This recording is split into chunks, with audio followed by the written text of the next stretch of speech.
Bonjour. Un entretien téléphonique n'est absolument pas nécessaire pour répondre aux questions suivantes. Pourquoi le premier prélèvement du montant mensuel de mon offre de téléphonie n'a pas été effectué en juin 2010? C'est incompréhensible et on me l'avait d'ailleurs précisé. Pourquoi l'avez-vous prélevé seulement le jeudi 1er juillet?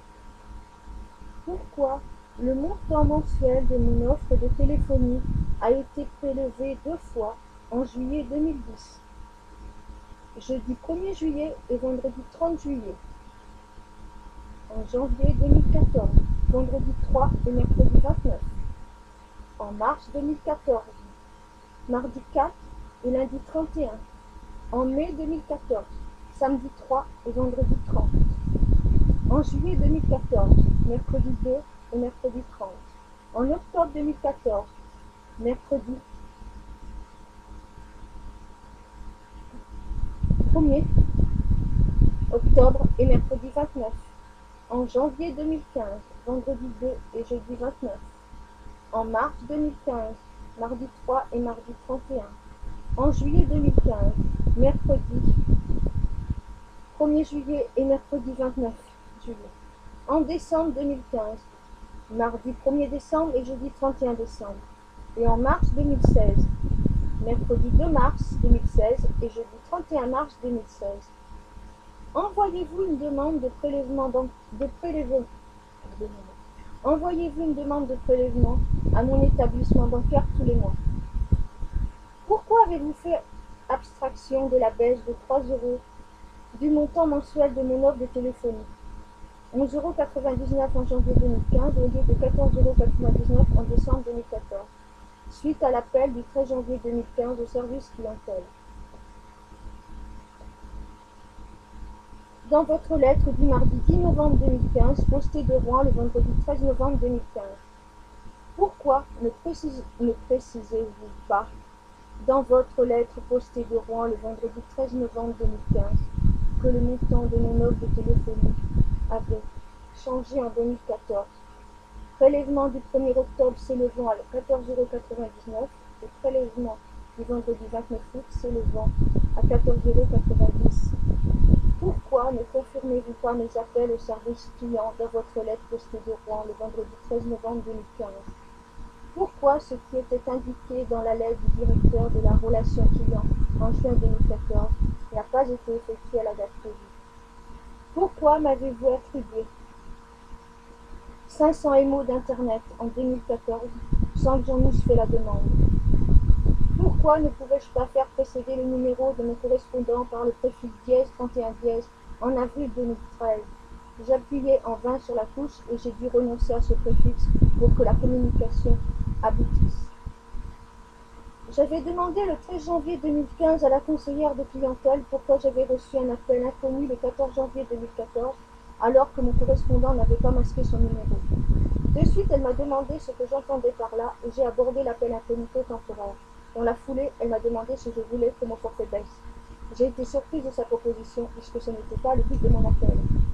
Pourquoi ne peut-on pas laisser de messages sur mon répondeur depuis août 2015? Quand mon portable est éteint, mon correspondant entend. Le téléphone de votre correspondant n'est pas disponible actuellement.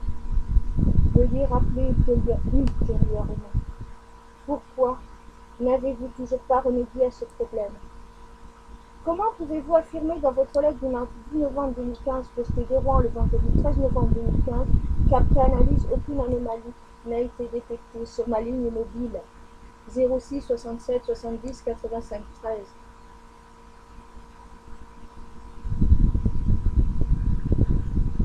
Pourquoi, suite à ma troisième lettre recommandée AR 1A 128 870 35 15 0, reçue le lundi 1er février 2016, jour où vous avez posté de Rouen votre lettre datée du jeudi 28 janvier 2016, le SMS du 3 février 2016 provenait du service client.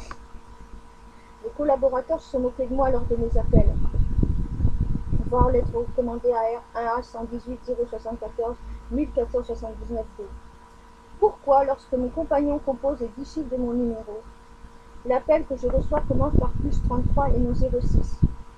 Dans votre lettre postée de Rouen le lundi 1er février 2016, jour où vous avez reçu ma troisième lettre recommandée AR, vous m'informez que l'indicatif qui commence par +33 correspond à des numéros de mobile et de fixe français.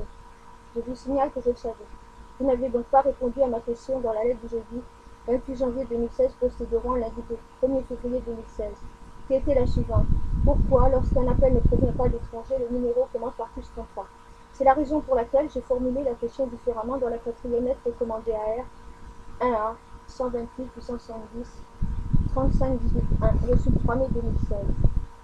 Je vous précisais que mon répertoire n'était pas au format international. Pourquoi tous les appels entrants commencent-ils par +33, sauf si les numéros commencent par 08 99? Pourquoi ne commence-t-il pas aussi par +33, +33 8 99?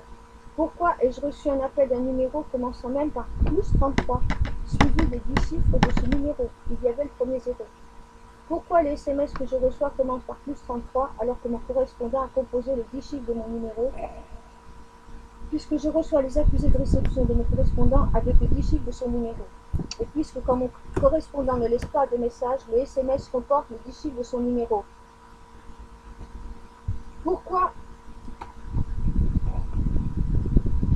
les SMS reçus du 11800 et du 118 000 et du 630 ne commencent-ils pas aussi par +33? +33 118 000 +33 630. Pouvez-vous m'indiquer le nombre de SMS que j'ai reçus de Bouygues depuis avril 2015? De quel numéro reçois-je les SMS de Bouygues? Pouvez-vous m'indiquer les dates des messages que j'ai reçus du 630 depuis mai 2015? Que s'affiche-t-il précisément sur le fond d'écran de mon mobile quand je reçois un message du 630? Sous quelle appellation le 630 est-il répertorié? Pouvez-vous m'indiquer la date d'attribution de mon crédit de communication? Est-ce le même jour chaque mois? Pouvez-vous m'indiquer le nombre de numéros déjà enregistrés dans le répertoire de la carte SIM lors de l'achat du mobile et préciser leur appellation? Sur quel numéro tombe-je lorsque je maintiens appuyé la touche 1?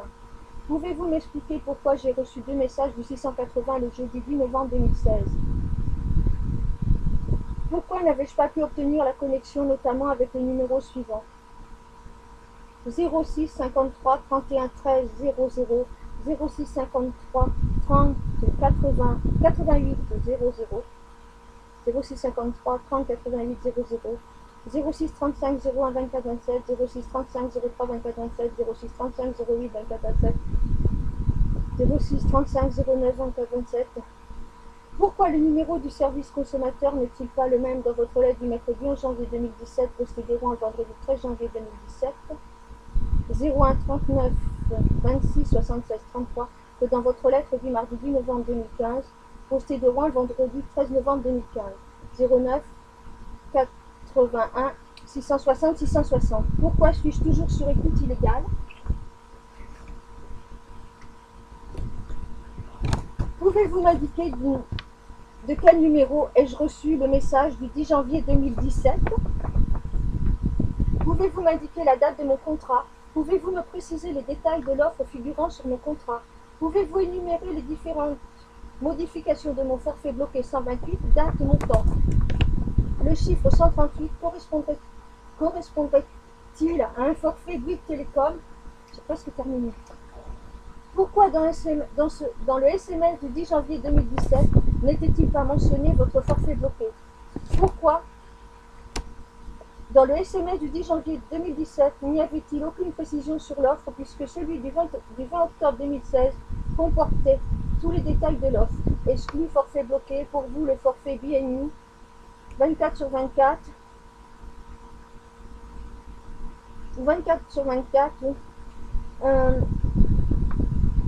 5 giga d'internet sans engagement est à 9,99 € par mois seulement pendant 6 mois, puis 19,99 €. Appel, SMS et MMS illimité plus 5 giga d'internet mobile. Offre valable jusqu'au 20 novembre 2016. Pouvez-vous modifier mon forfait bloqué sans que j'en eusse fait la demande et d'autant plus que vous êtes au courant que je suis sur écoute illégale depuis des années?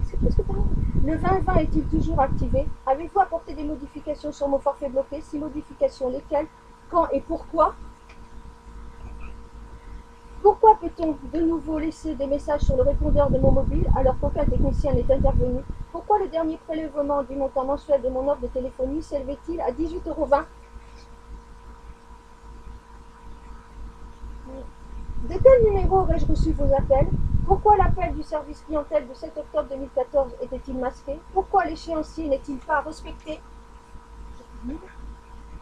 Pourquoi le prélèvement du 23 mars 2017 s'élevait-il à 18,20 €? Pourquoi l'échéancier n'est-il pas respecté? Quelle est la date d'attribution de mon crédit de communication? Pourquoi les premiers prélèvements n'ont-ils pas été effectués par Universal Mobile? Je répète, aucune question ne nécessite un entretien téléphonique.